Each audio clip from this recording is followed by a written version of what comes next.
What's going on, guys? Welcome back to the channel and welcome to episode 14 of building a clone base.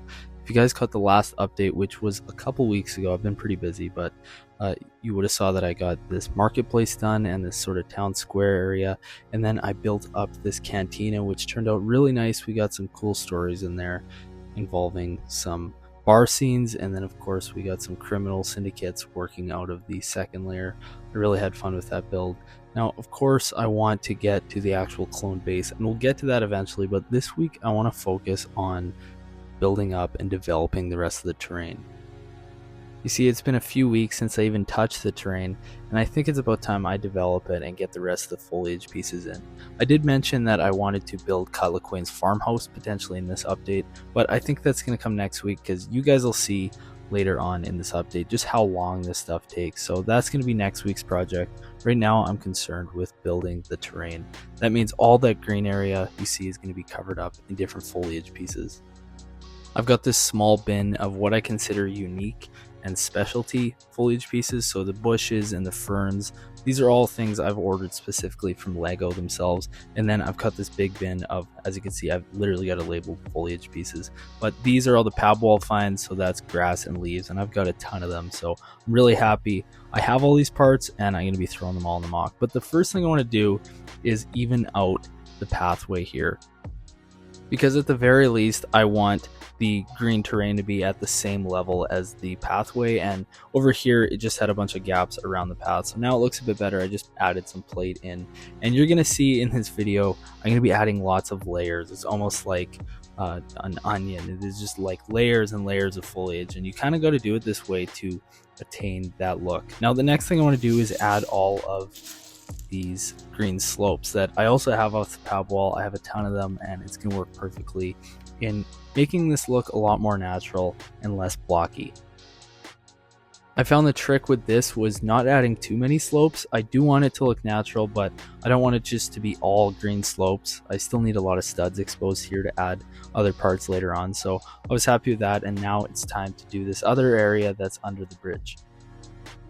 And doing these areas was a little bit easier because, once again, I had that feel for how many slopes I wanted to put, and it's also nice having a ton of them in that bin. I think I had 2 full pab wall boxes at one point, so I definitely have enough to cover this area up. But in certain areas I'm adding more. They're more sloped and slanted areas, and in other areas a bit less because I plan on adding just more foliage growing out of the face of the wall or whatever. So that's what we got there. Everything is looking a lot better. It's totally transformed, even just with that first layer of slopes on.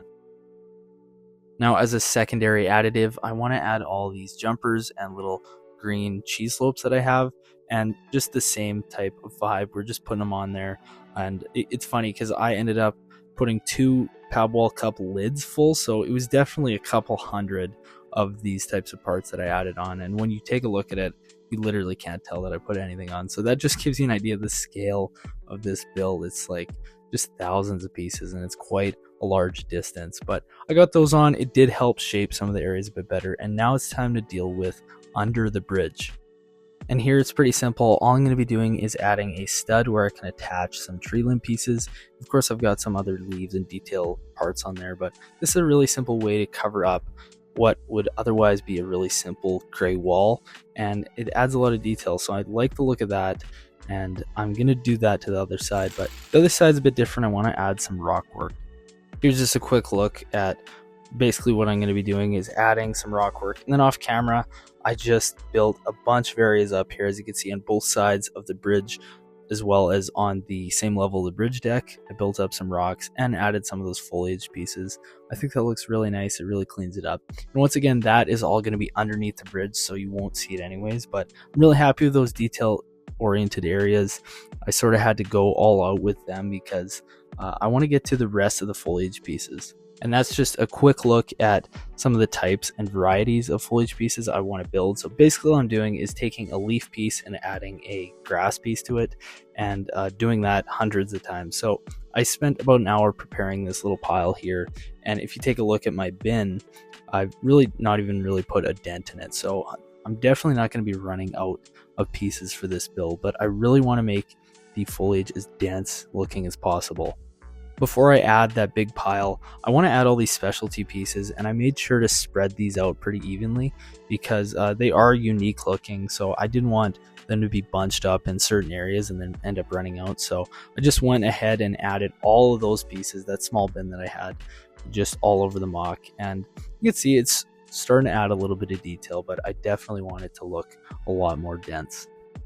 But now it's about time I add all those leaves and grass pieces that I prepared, and I want to cover up as many studs as I can. I want to just continue on from the finished portion there, so I'm just going down this slope, and this was very tedious work, but well worth it.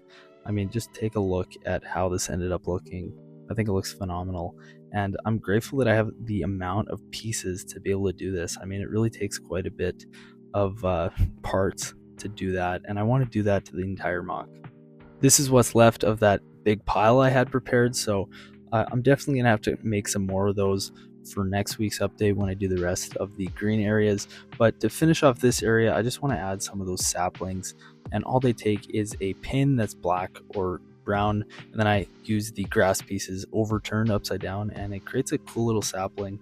And luckily I've got lots of these, so I added 5 or 6 there. It really finishes off this area nicely, and once again, I'm just so happy with this area. I'm glad I did one smaller area sort of contained so I can see how it looks and get an idea of how I'm going to do the rest.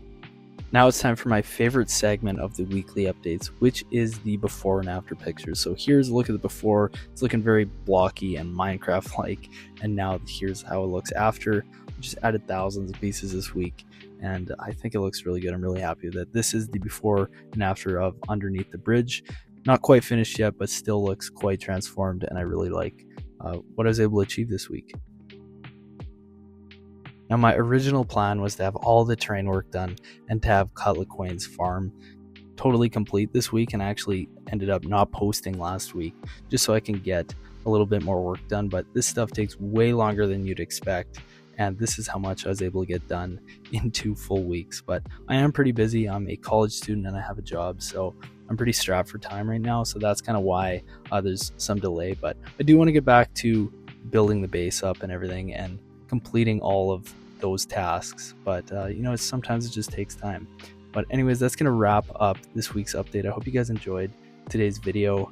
I'm happy with the progress, and I want to keep plugging away. So anyways, hope you enjoyed. Hope to see you in the next one. Peace.